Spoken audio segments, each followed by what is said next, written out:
তোর সাহস হলো কি করে কন্ট্রাক্ট পেপার ছিঁড়ে ফেলার? খুব সাহস বেড়ে গিয়েছে তোর, তাই না? ডানা গজিয়েছে তোর। কিছু সময়ের ব্যবধানে কাজের মেয়ে থেকে নিজেকে এই বাড়ির মালকিন ভাবতে শুরু করেছিস। তোকে আজ আমি মেরেই ফেলবো। বলে চুলের মুঠি ধরে টানতে টানতে ফুলে সজ্জিত বিছানা থেকে নামিয়ে নিয়ে এলো সদ্য বিবাহিত নববধূকে, তার স্বামী নামক নির্দয় ব্যক্তি। অঙ্কন ভাই, লাগছে আমার। মনে হচ্ছে মাথা থেকে সব চুল উপড়ে যাচ্ছে। মাথা ব্যথায় টনটন করছে। প্লিজ চুলের মুঠি ছাড়ুন অঙ্কন ভাই। খুব কষ্ট হচ্ছে আমার। দম বন্ধ হয়ে আসছে, বিশ্বাস করুন। আমি কোনো পেপার ছিঁড়িনি। আমি তো জানিও না আমাদের কন্ট্রাক্ট ম্যারেজ হয়েছে। গতকাল রাতে আপনি যখন আমার হাতে পেপার ধরিয়ে দিয়ে বলেছিলেন ঝটপট সাইন করে দিতে, ব্যাস আমি কিছু না পড়েই সাইন করে দিয়েছিলাম। তবে এখন বুঝেছি সেই পেপারটা কোনো সাধারণ পেপার ছিল না, ছিল আমাদের বিয়ের কন্ট্রাক্ট পেপার। যেখানে আমাদের সম্পর্কটাই একটা চুক্তির সম্পর্ক, ভিত্তিহীন, শুধুমাত্র কাগজের একটা সম্পর্ক টিকিয়ে রাখার জন্য আমি কেন কন্ট্রাক্ট পেপার ছিঁড়ে ফেলার দুঃসাহস দেখাতে যাব? দাদিমা যখন আমাকে আপনার রুমে নিয়ে আসে, তখন বড় বাবাকে আপনার রুম থেকে বের হতে দেখেছি আমি। তুই ঠিক কি মিন করছিস অজান্তা? তুই বলতে চাইছিস ড্যাড এই কাজ করেছে?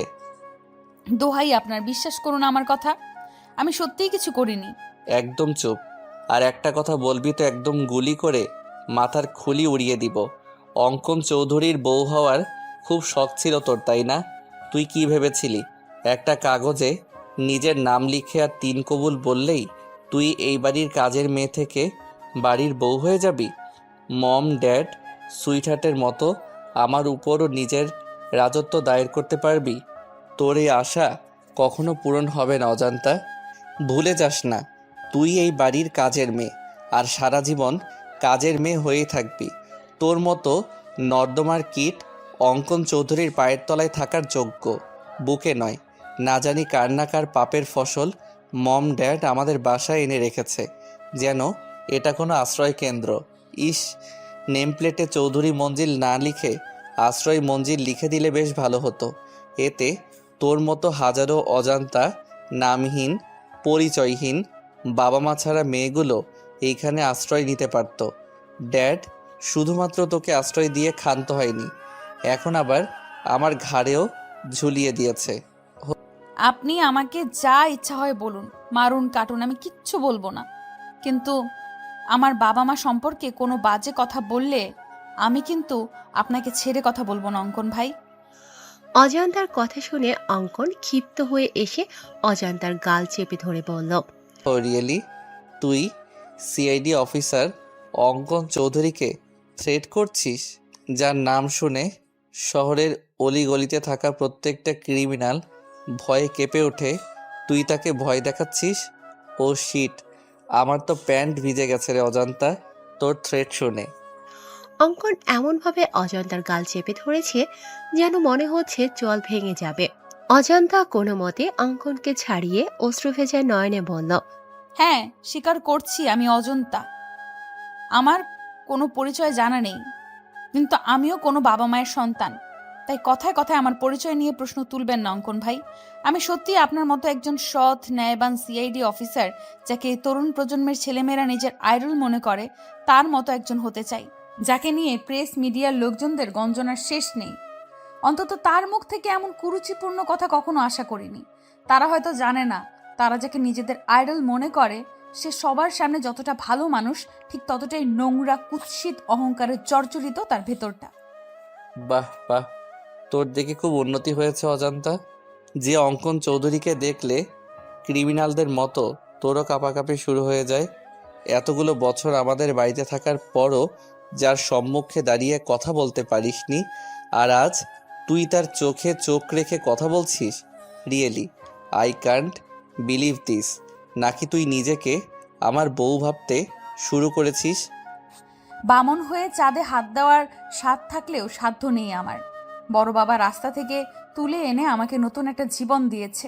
ফ্রিতে খাচ্ছি, থাকছি, পড়ছি, এটাই অনেক। আর কোনো চা পাওয়া নেই আমার। লাইক সিরিয়াসলি, তোর সত্যি আর কোনো চাওয়া নেই?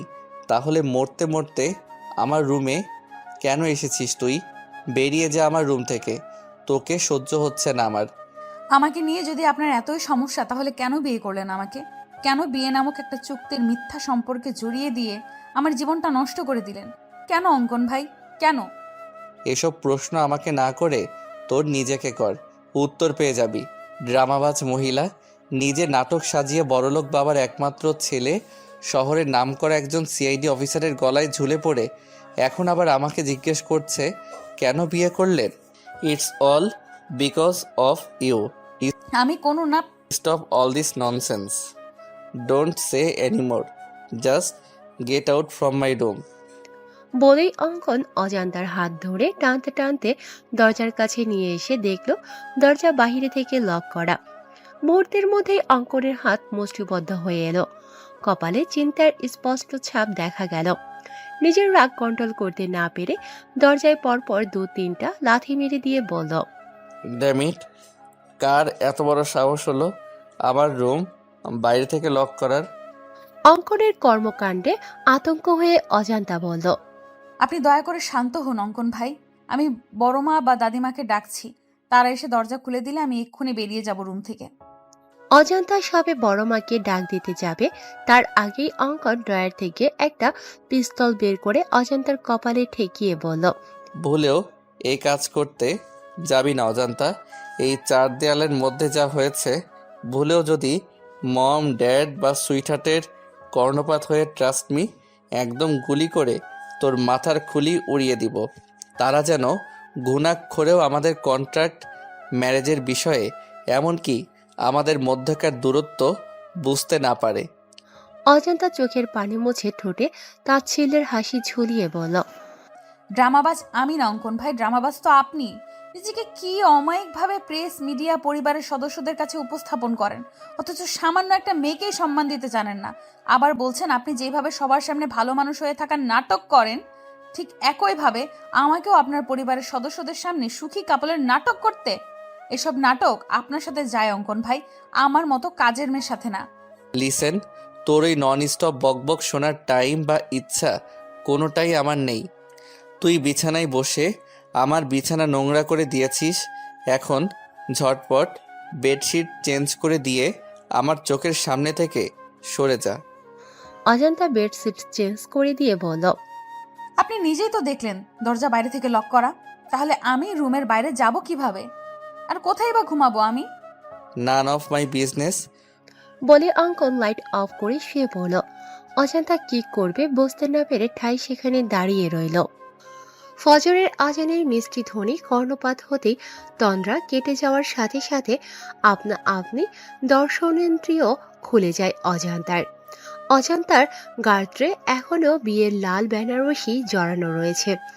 বিয়ে বাসরাত নিয়ে প্রত্যেকটা মেয়ের জীবনে নানা রকম জল্পনা কল্পনা থাকে।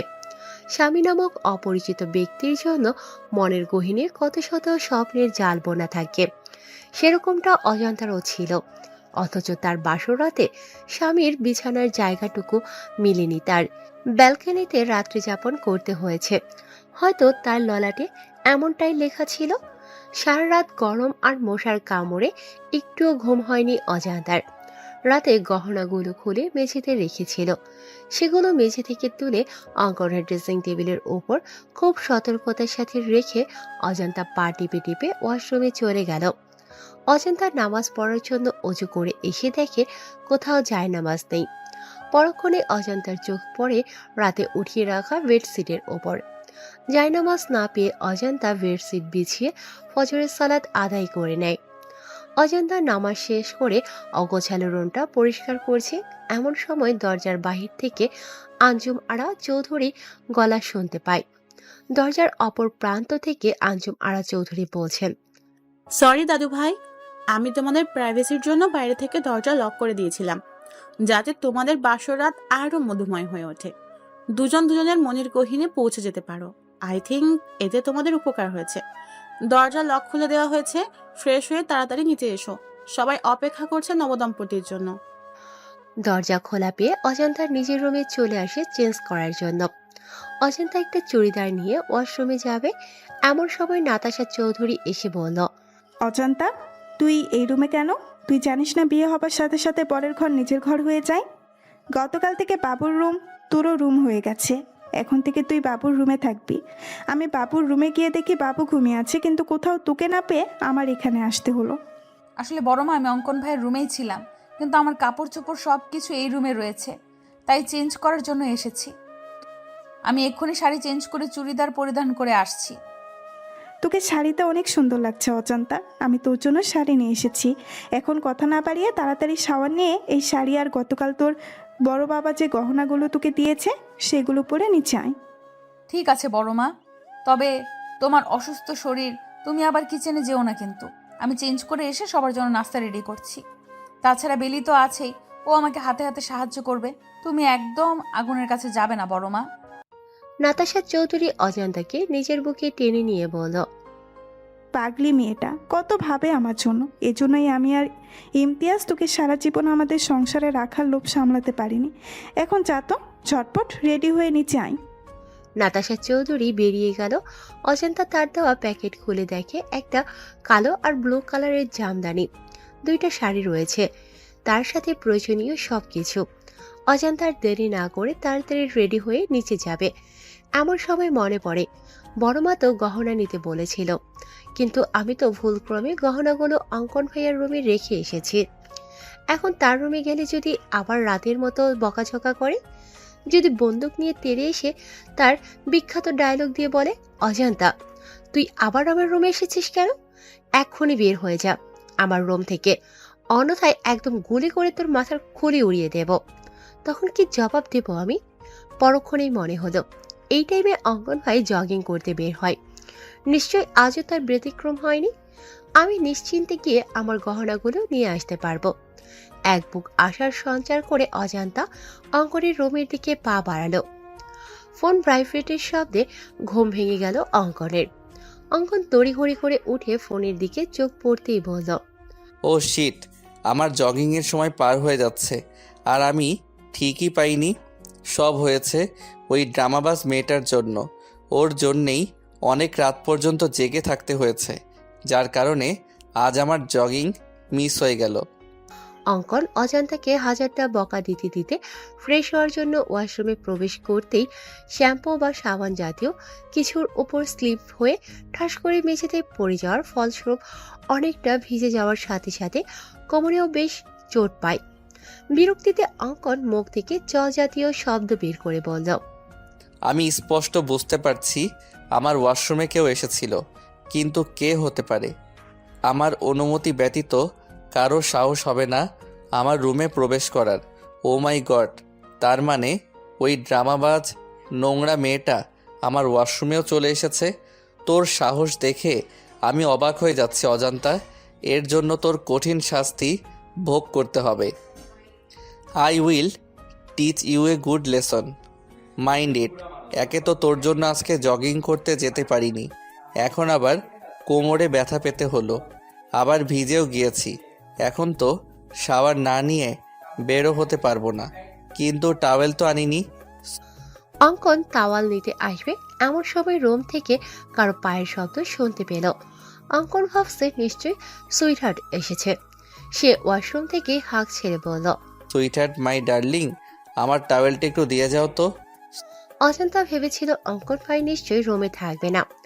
এই আশায় তার গহনাগুলো নেয়ার উদ্দেশ্যে অঙ্কনের রুমে এসে হাজির হয়েছিল, কিন্তু ওয়াশরুম থেকে তীব্র আওয়াজ শুনে বুঝতে পারে তার ধারণা ভুল।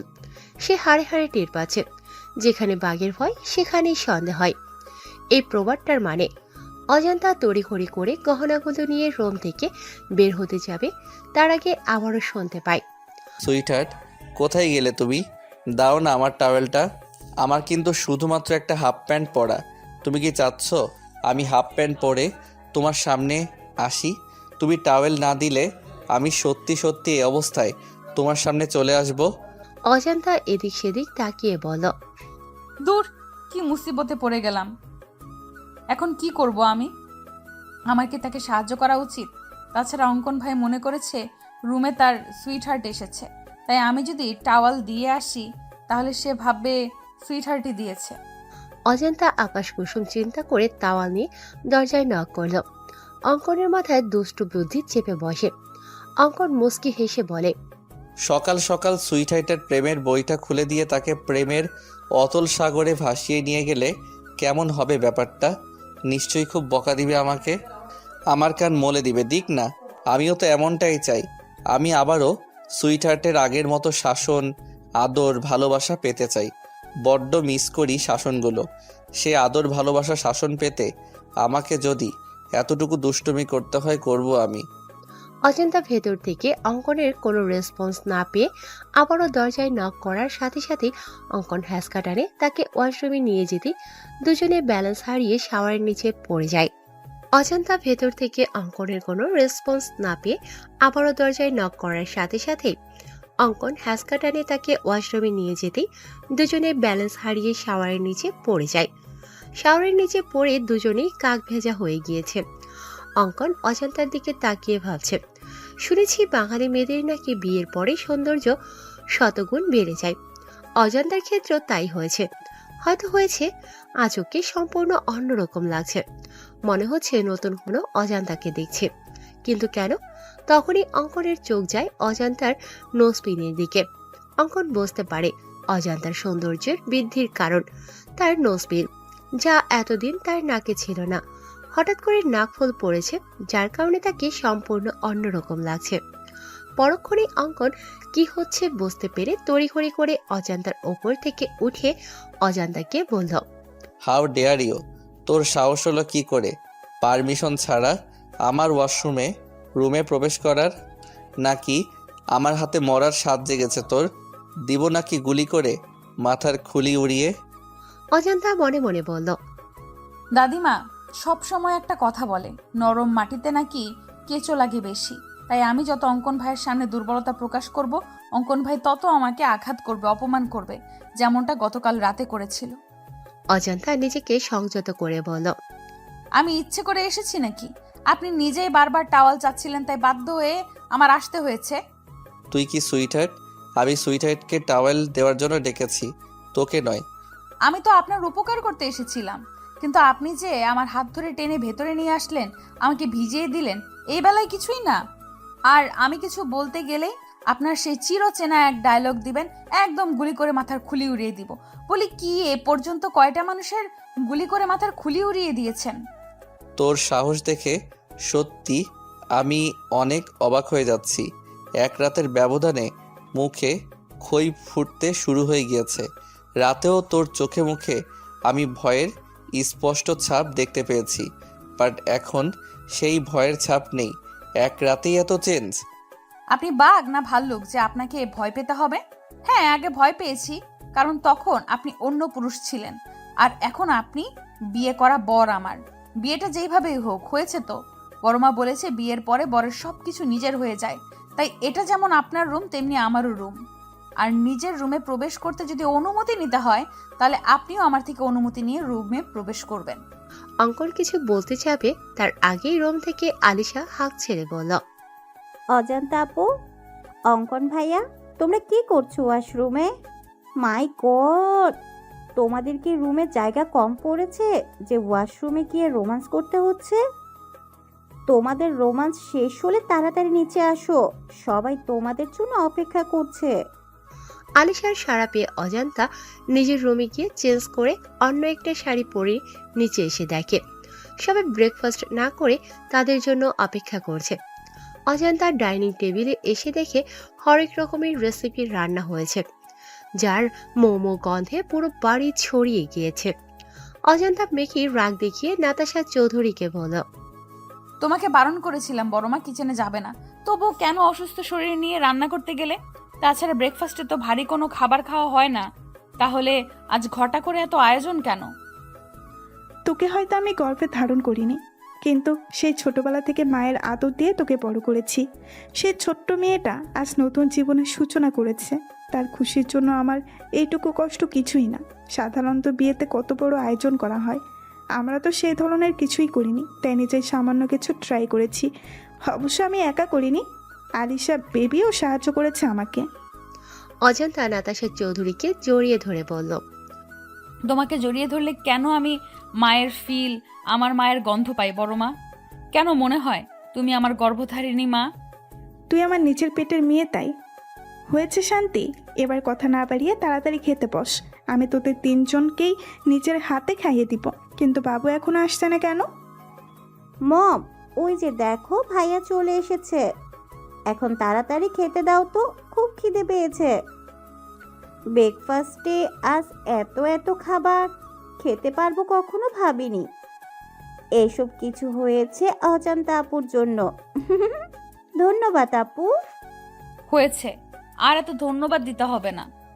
অঙ্কন চেয়ার টেনে আর চোখে অজান্তার দিকে তাকিয়ে বলল, সকাল সকাল ড্রামা শুরু করে দিয়েছে, ড্রামাবাজ মহিলা একটা। অঙ্কন বসা মাত্রই আঞ্জুমারা চৌধুরী অঙ্কনকে ফিস ফিস করে বলল, হোয়াট হ্যাপেন দাদু ভাই? সকাল সকাল দুজনেরই চুল ভেজা, দাল মে কুছ কালা হ্যায়। অঙ্কন মাথা চুলকাতে চুলকাতে বলল, তুমি যেরকম ভাবছো সেরকম কিছুই হয়নি সুইটহার্ট। এরকম দিন আমিও পার করে এসেছি দাদু ভাই। চুলে পাক এমনি এমনি ধরেনি। বিয়ের পরের কয়েকটা মাস হচ্ছে মধু মাস। মধুরাজাদ আর মধুরানীর থেকে মধু সংগ্রহ করবে, এটাই স্বাভাবিক। এতে এত লজ্জা পাওয়ার কি আছে? অঙ্কন প্রসঙ্গ পরিবর্তন করতে বলল, মম কোথায় সুইটহার্ট? তাড়াতাড়ি ব্রেকফাস্ট দিতে বলো তো, আমার একটু তাড়া আছে, বেরোতে হবে আমাকে। বিয়ের পরের দিনই নতুন বউ ছেড়ে কোথায় যাবে দাদু ভাই? ইনভেস্টিগেশনে যেতে হবে সুইটহার্ট। তুমি তো ছুটিতে রয়েছো, তাহলে আবার ইনভেস্টিগেশনে কেন? নতুন নতুন বিয়ে করছো, কোথায় বউকে একটু সময় দিবা, আদর আহ্লাদ করবা, তা নয়তো সেই ছুটছো ইনভেস্টিগেশনে। অন্য অফিসার তো আছে, তারা ঠিক সামলে নিবে। তোমার কাজ কোথাও যেতে হবে না। গ্রাম থেকে কিছু মেহমান আসবে, বিকালে ছোটখাটো প্রভাতের অনুষ্ঠানের আয়োজন করা হয়েছে। তুমি কোথাও যাচ্ছ না, বাস। এমনটা হয় না সুইটহার্ট, থানায় 4টা মিসিং ডায়েরি এসেছে বাচ্চা নিখোঁজ হওয়ার, যার ইনভেস্টিগেশনের সম্পূর্ণ দায়িত্ব পড়েছে আমাদের সিআইডি টিমের উপর। আর ডিপার্টমেন্টের আমি একজন সিনিয়র সিআইডি অফিসার হয়ে হাত পা গুটিয়ে বাড়ি বসে থাকতে পারি না সুইটহার্ট। একটার পর একটা বাচ্চা নিখোঁজ হচ্ছে এতিমখানা থেকে, আর আমাদের সন্দেহ এতিমখানার সাথে জড়িত কেউ এই কাজ করেছে। হয়তো সে বাচ্চা পাচারকারীদের সাথেও জড়িত। তাই আরও বাচ্চা মিসিং হওয়ার আগেই আমাদের অপরাধীদের ধরতে হবে। নাতাশা চৌধুরী কিচেন থেকে পায়েসের বাটি নিয়ে আসছিল ডাইনিং এর দিকে। এমন সময় এতিমখানার কথা শুনে অঙ্কনকে জিজ্ঞাসা করল, কোথায় যাবি বাবু? তুই না ছুটি নিলি? কুসুমপুর এতিমখানায় মম।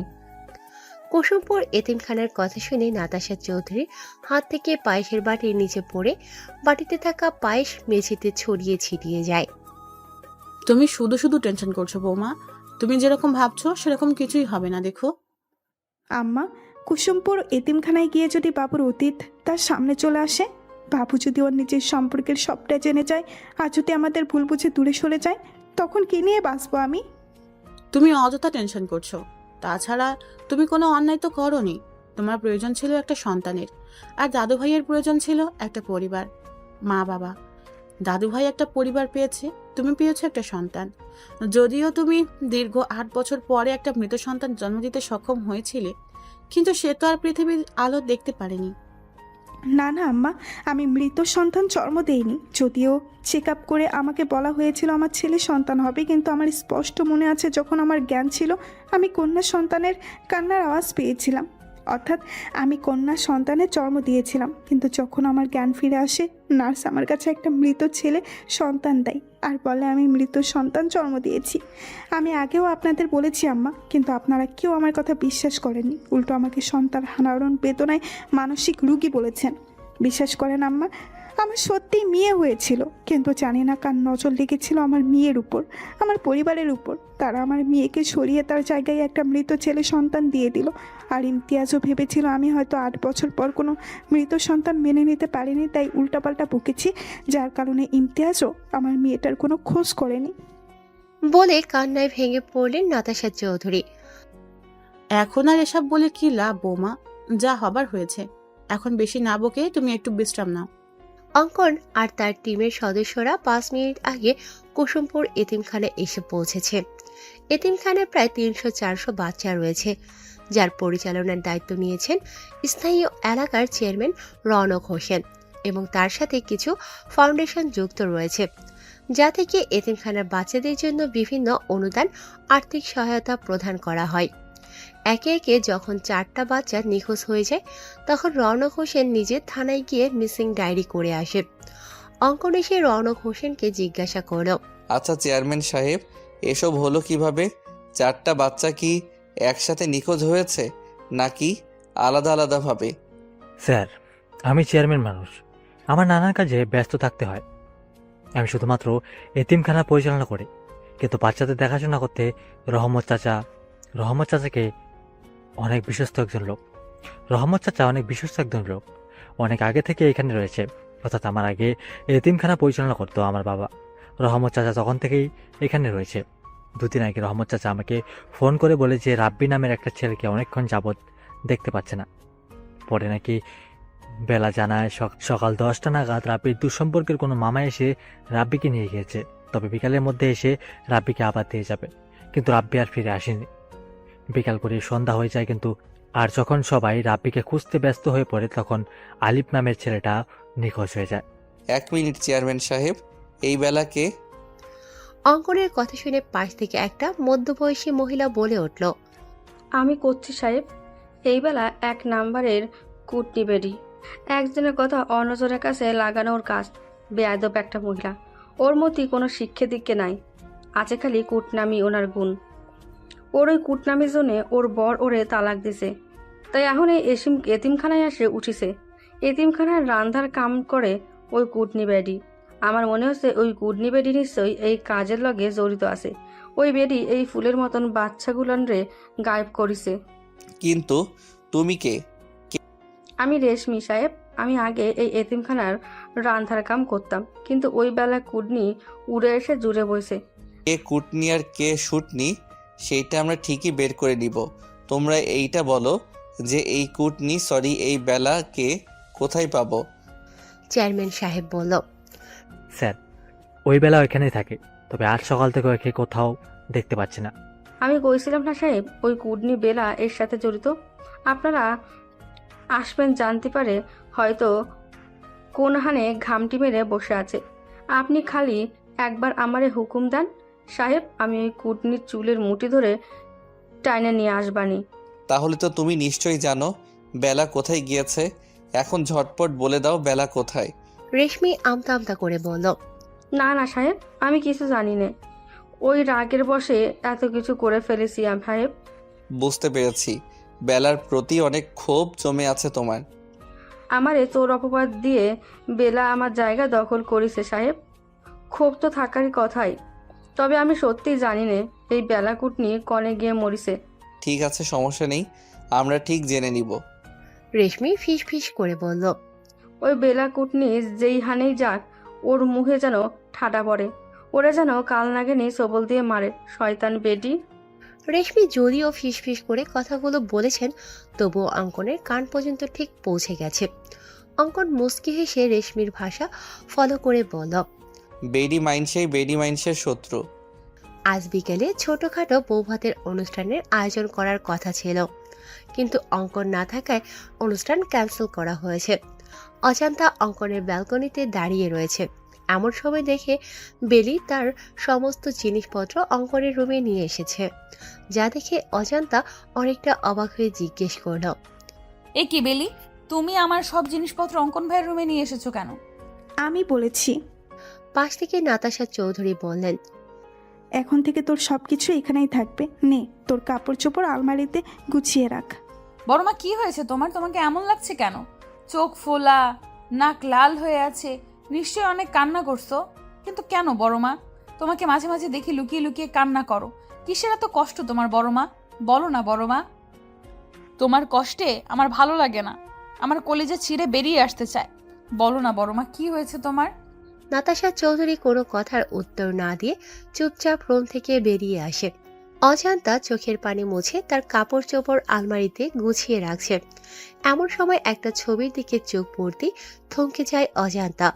অজান্তা ছবিটা হাতে নিয়ে বলে, আরে এইটা তো আমার নিজেরই ছবি। অজান্তা ভালো করে লক্ষ্য করে দেখে শুধু একটা না, হাজারটা ছবি, যেগুলো দেখে বোঝা যাচ্ছে ছবিগুলো লুকিয়ে তোলা হয়েছে। অজান্তা ভাবছে, অঙ্কন ভাইয়ের আলমারিতে আমার ছবি, তাও আবার লুকিয়ে রাখা হয়েছে। কিন্তু কেন? অঙ্কন ভাই তোমার নিজের ছেলে না? তার সাথে তোমার রক্তের কোনো সম্পর্ক নেই, তাই না বড় মা? কিসব আবল তাবল বকছিস অজন্তা? বাবু আমার নিজের ছেলে, তোকে এসব কথা কে বলছে? এই কাগজটা জানো এটা কিসের কাগজ? জন্ম নিবন্ধনের কাগজ, যেখানে অঙ্কন ভাইয়ের নামের জায়গায় অঙ্কন চৌধুরী নয়, অঙ্কন তালুকদার দেওয়া। আর বাবা তুহিন তালুকদার আর মা নাজমা তালুকদার। আজ যখন তুমি আর দাদিমা গল্প করছিলে তখন সবটা শুনেছি আমি। তখনই আমার মনে সন্দেহ জাগে। আর এই লকারের সমস্ত জিনিস অঙ্কন ভাইয়ের, সেটা আমি আগে থেকেই জানতাম। তাই তুমি যখন ঘুমিয়েছিলে আমি লুকিয়ে তোমার থেকে চাবি নিয়ে এই তালাবদ্ধ ঘরে এসেছিলাম। ব্যাস, এইখানে এসে দুধ কা দুধ পানি কা পানি হয়ে গেল। আমার সমস্ত সন্দেহ দূর হয়ে গেল। এরপরও তুমি নিশ্চয়ই বলবে না যে অঙ্কন ভাই তোমার নিজের ছেলে? হ্যাঁ, বাবুর সাথে আমার রক্তের কোনো সম্পর্ক নেই, কিন্তু নিজে জন্ম না দিলে কি মা হওয়া যায় না? সেই ছোটবেলা থেকে বাবুকে আমি মাতৃ স্নেহ দিয়ে বড় করেছি। আমি ভাবতেও পারি না বাবু আমার রক্ত নয়। কিন্তু তুমি বড় বাবা চাইলেই তো অঙ্কন ভাইকে দত্তক নিতে পারতে। তোর বড় বাবার সাথে আমার রিলেশন করে বিয়ে হয়, যা তোর দাদু মানলেও দাদিমা মেনে নিতে পারেনি। পরে সে সত্য দেয় আমি যদি বিয়ের বছরেই তার বংশের প্রদীপ জ্বালাতে পারি তাহলে সে আমাকে মেনে নিবে। আমাকে ছেলে সন্তানের জন্ম দিতে হবে, কিন্তু 7 বছর চেষ্টার পরেও কোনো সন্তানের মুখ দেখতে পারিনি আমি। কত ডক্টর কবিরাজ দেখিয়েছি, কিন্তু দিন শেষে শূন্য হাতে ফিরেছি। অবশেষে 8ম বছরে আল্লাহ আমার দিকে মুখ তুলে চান। আমি কনসিভ করি, কিন্তু প্রচণ্ড অসুস্থ হয়ে পড়ি। সম্পূর্ণ বেড রেস্টে থাকতে হয়েছিল। যেদিন আমার ডেলিভারি ডেট ছিল সেদিন হঠাৎ ইমতিয়াজের জরুরি একটা কাজ পড়ে যায়। অবশ্য ইমতিয়াজ যেতে চায়নি, আমি আমার উপর ভরসা করে ইমতিয়াজকে জোর করে পাঠিয়েছিলাম। এটুকু বলেই থামলেন নাতাশা চৌধুরী। তারপর কি হলো বড় মা? আমাকে ওটিতে নেওয়া হলো। আমার মেয়ে হয়েছিল, কিন্তু আমাকে বলা হয়েছিল আমার ছেলে সন্তান হয়েছে, তবে জীবিত নয়, মৃত সন্তান। প্রচণ্ড ভেঙে পড়ি আমি। কিছুদিন পরে যখন সুস্থ হই তখন ডাক্তার জানিয়ে দেয় আমি কখনো মা হতে পারবো না। এই কথা শুনে তো দাদিমা ইমতিয়াজকে বলে আমাকে ডিভোর্স দিতে, কিন্তু ইমতিয়াজ আমাকে ডিভোর্স দেয় না। এতে আম্মা ইমতিয়াজের উপরও রেগে যায়। তারপর আমরা কুসুমপুরে এতিমখানায় সন্ধান পাই। সেখানে গিয়ে বাবুকে মনে ধরে আমার। আমি তাকে দত্তক নিতে চাই, কিন্তু তোর দাদিমা নিতে নারাজ ছিল। তার এক কথা, দত্তক নিলে ওই ছেলের ঠাঁই হবে না চৌধুরী মঞ্জিলে। আমার কথা অনুযায়ী বাবুকে দত্তক নিতে পারি না। বাবু তখন বাচ্চা ছেলে ছিল, কিছু বোঝার বয়স হয়নি তখন।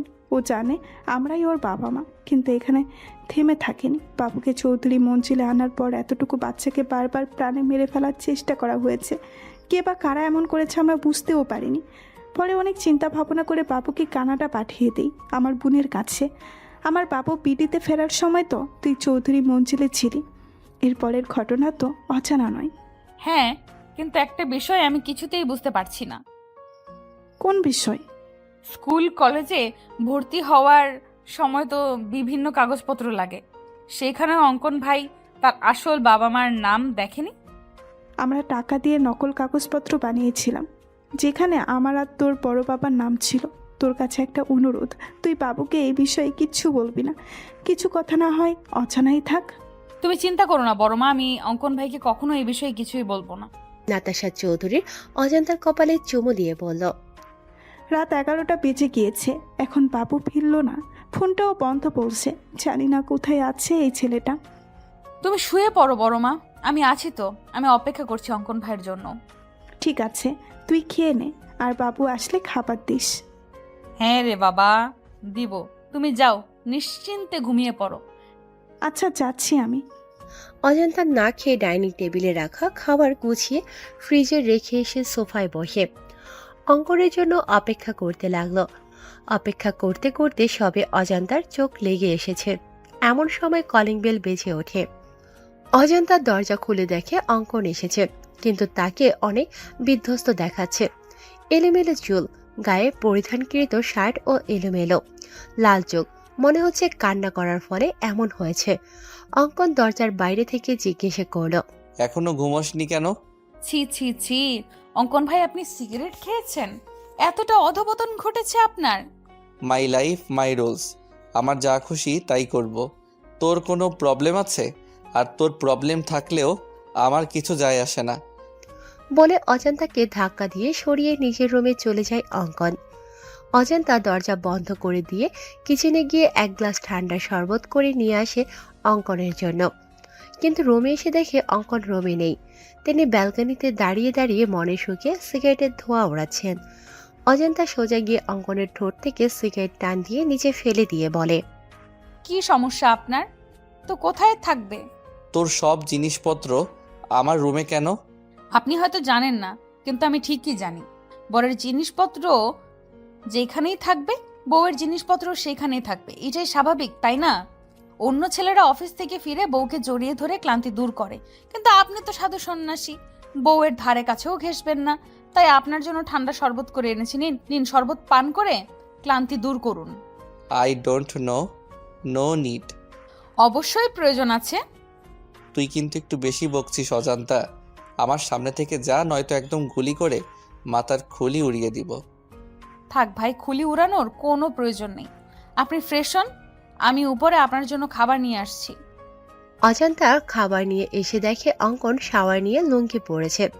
যা দেখে অজন্তার হাসি কিছুতেই থামছে না। অজন্তাকে হাসতে দেখে অঙ্কন ধমক দিয়ে বলল, ফ্রিতে সার্কাস দেখেছিস নাকি? আপনি লুঙ্গি পরেছেন? আগে তো কখন আপনাকে লুঙ্গি পরতে দেখিনি। অজন্তা অঙ্কনকে খাবার দিয়ে সেখানেই দাঁড়িয়ে রয়েছে। সেও রাতে খায়নি, মনে হচ্ছে পেটের মধ্যে ক্ষুধায় হরতাল শুরু করে দিয়েছে। অজন্তা ভাবছে, আমাকে একটু খাইয়ে দিলে অঙ্কন ভাইয়ের কি জাতমান চলে যেত। অজন্তার মুখের কথা মুখে থাকতেই অঙ্কন জিজ্ঞেস করলো, কেন, তুই কি চোখে কম দেখিস? লুঙ্গি আমি প্রতি রাতেই ঘুমাতে যাওয়ার আগে পরি। তুই নিশ্চয়ই আমার সাথে ঘুমাস না, যে তাই দেখতে পাবি। আর গরমকালে লুঙ্গি মানেই এসি। লুঙ্গি থাকলে এসি চালানোর কোনো প্রয়োজন হয় না। এখন বেশি কথা না বলে খাবার রাখ আর বিদায় হ।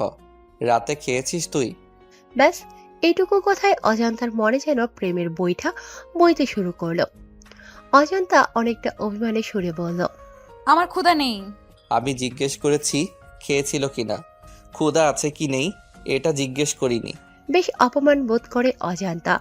অজন্তা ভাবছে রুম থেকে বেরিয়ে যাবে, কিন্তু তার আগেই অজন্তাকে অবাক করে দিয়ে অঙ্কন এক লোকমা খাবার অজন্তার মুখের সামনে তুলে ধরে, যা দেখে খুশিতে অজন্তার চোখে পানি চলে আসে। অজন্তা আবেগে আপ্লুত হয়ে জিজ্ঞেস করে, আমাকে ভালোবাসেন অঙ্কন ভাই? দেখতে দেখতে কেটে গেল কয়েকদিন। কেসের ইনভেস্টিগেশন চলছে, কিন্তু কাঙ্ক্ষিত কোনো তথ্য বা প্রমাণ এখনো পাওয়া যায়নি। অঙ্কন এতিমখানার সব বাচ্চাদের চকলেট দিয়ে তাদের মনোরঞ্জন করার পর তাদের জিজ্ঞাসা করছে তারা কিছু জানে বা দেখেছে কিনা। এমন সময় অঙ্কনের ফোন বেজে উঠল। অঙ্কন কল রিসিভ করে বলল, হ্যাঁ ঈশান বলো, ওই দিকের কি খবর, কিছু জানতে পেরেছো কি? হ্যাঁ স্যার, এতিমখানা থেকে 3 কিলো দূরে একটা জঙ্গল রয়েছে। ওই জঙ্গলে বেলা নামের মহিলাটার লাশ পাওয়া গেছে। আমরা আশেপাশে লোকদের ছবি দেখে জিজ্ঞেস করেছি, তারা নিশ্চিত করেছে এটা বেলার লাশ। মনে হচ্ছে মাথায় আঘাতের ফলে এর মৃত্যু হয়েছে। কিভাবে মৃত্যু হয়েছে সেটা তো ফরেনসিক রিপোর্ট এলে জানা যাবে। তুমি এক কাজ করো, লাশটাকে ফরেনসিক ল্যাবে পাঠিয়ে দাও। জি স্যার, আমি এক্ষুনি পাঠিয়ে দিচ্ছি। তবে স্যার, একটা বিষয় আমার মাথায় কিছুতেই ঢুকছে না। আমরা তো বেলাকেই সন্দেহ করেছিলাম, আর আশ্চর্যজনকভাবে সেই বেলাই খুন হয়ে গেল। কিন্তু কেন? বেলা নিশ্চয়ই এমন কিছু জানতে পেরেছিল বা দেখেছিল যা খুনির জন্য কাল হয়ে দাঁড়িয়েছিল। ব্যাস, তারা পথের কাঁটা সরিয়ে দিয়েছে। এই বেলা বেঁচে থাকলে আমাদেরকে অনেক তথ্য দিয়ে সহায়তা করতে পারত, কিন্তু কোনো ব্যাপার না। এই বেলায় আমাদের পৌঁছে দিবে আসল অপরাধী পর্যন্ত। তুমি ফরেনসিক ল্যাবে চলে যাও, আমিও আসছি। ঠিক আছে স্যার। হ্যাঁ, উক্টর রবিন কিছু জানতে পারলেন? হ্যাঁ অঙ্কন, আনুমানিক 4 ঘন্টা আগে বেলা মারা গিয়েছে। তবে এই বেলার মৃত্যু আঘাতের ফলে হয়নি। তাহলে কিভাবে হয়েছে? বিষের কারণে। বেলাকে বিষ দিয়ে মারা হয়েছে। এই দেখো, ওর ঠোঁট গলা কেমন নীল হয়ে গিয়েছে। আমি হয়তো খুনিকে এটা বলতে পারবো না, কিন্তু বেলাকে বিষ কে দিয়েছে সেটা বলতে পারবো। ডক্টর রবিনের কথা শুনে ঈশান বলল, কিভাবে স্যার? এই যে এই পানির বোতলটা, যেটা বেলার লাশের কাছে পড়েছিল, আমি এই বোতলে দুজনের ফিঙ্গারপ্রিন্ট পেয়েছি। যার একটা বেলার ফিঙ্গারপ্রিন্টের সাথে ম্যাচ করছে, আরেকটা ফিঙ্গারপ্রিন্ট হচ্ছে সেই ব্যক্তি যে বেলাকে এই বিষ দেওয়া পানি খেতে দিয়েছিল। অঙ্কন বলল, এবার আমার কাছে বিষয়টা একদম পানির মতো পরিষ্কার হয়ে গেল। মানে কেউ বেলাকে জঙ্গলে ডাকে, এরপর বেলা যখন জঙ্গলে যায় তখন কেউ বেলাকে পেছন থেকে মাথায় ভারী কিছু দিয়ে বাজেভাবে আঘাত করে। বেলা মৃত্যু যন্ত্রণায় ছটফট করতে থাকে, তার পানির তেষ্টা পায়। শেষবারের মতো হয়তো পানি খেতে চেয়েছিল, আর তখনই কেউ বেলাকে এই বিষ মিশ্রিত পানির বোতল দেয়, আর যার ফলে বেলার মৃত্যু ঘটে। একদম ঠিক বলেছ অঙ্কন, বেলার সাথে এমনটাই হয়েছে। ফিঙ্গারপ্রিন্ট যখন পাওয়া গিয়েছে, খুনিকেও খুব সহজে আমরা ধরে ফেলব। কাল সকালে আবারও আমাদের কুসুমপুর এতিমখানায় যেতে হবে। ওই এতিমখানাতেই লুকিয়ে রয়েছে সব রহস্যের সমাধান।